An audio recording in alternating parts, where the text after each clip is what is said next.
લઈને પણ બ્રેકિંગ સંધ્યા આવી રહ્યા છે, કે કેરળને લઈને પણ જાણકારી છે, કારણ કે મધ્યપ્રદેશની વાત કરતા હતા. સૌથી મોટા સર્વેમાં કેરળની જનતાનો મૂડ. હવે અહીંયા આગળ અમિતભાઈના ચહેરા પર સ્મિત આવે તેવી આશા.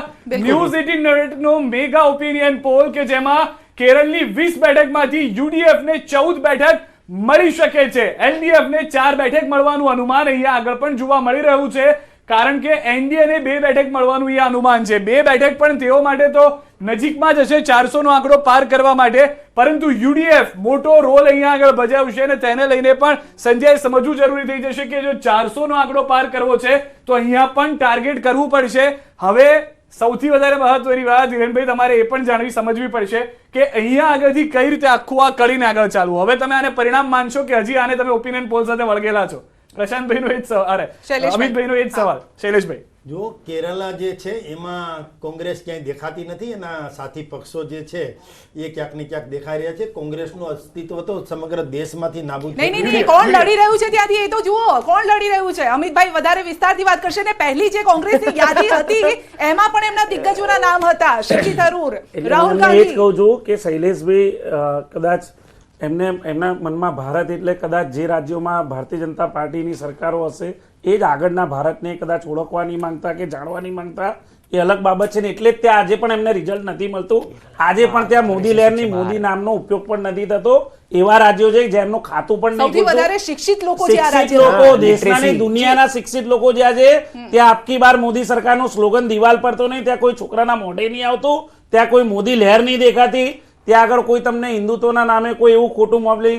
મેં તમને કીધું જ્યાં શિક્ષિત લોકો રહે છે, જે આ દેશમાં શિક્ષિત વર્ગ છે, એ લોકો હંમેશા મુદ્દા આધારિત વોટિંગ કરતા હોય છે. નહીં, એ તો આખા દેશમાં છે, એ તો આખા દેશમાં છે. એટલે નહીં, એવું નથી સિદ્ધાર્થભાઈ. જો હું આપની એ વાત સાથે સંમત નથી. કહું આપને મધ્યપ્રદેશનું હમણાં પ્રશાંતભાઈએ ઉદાહરણ આપ્યું કે જે રીતનું વિધાનસભાની ચૂંટણી પહેલા વાતાવરણ હતું, જે પ્રકારે ત્યાં આગળ જૂથવાદ હતો ભાજપમાં, તો કોઈ પ્રકારે ત્યાં આગળ એવું નતું દેખાતું કે મધ્યપ્રદેશમાં ભાજપની સરાય છતાં આવી પરિણામ આપણી સામે છે.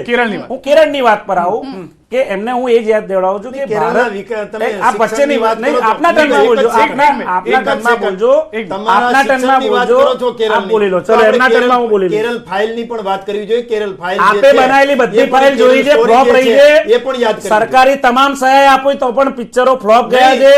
ચૂંટણી પહેલા હજુ બી અડધો ડઝન પિક્ચર બનાવી નાખો.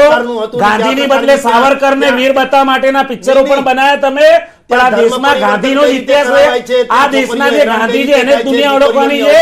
સાવરકરને તો કાયર, સાવરકરને તો કાયર, સાવરકરને તો માફીવીર અને સાવરકરને તો અંગ્રેજોના પેન્શન પર જીવનાર વ્યક્તિ તરીકે જ આ દેશ અને દુનિયાના લોકો ઓળખવાના છે.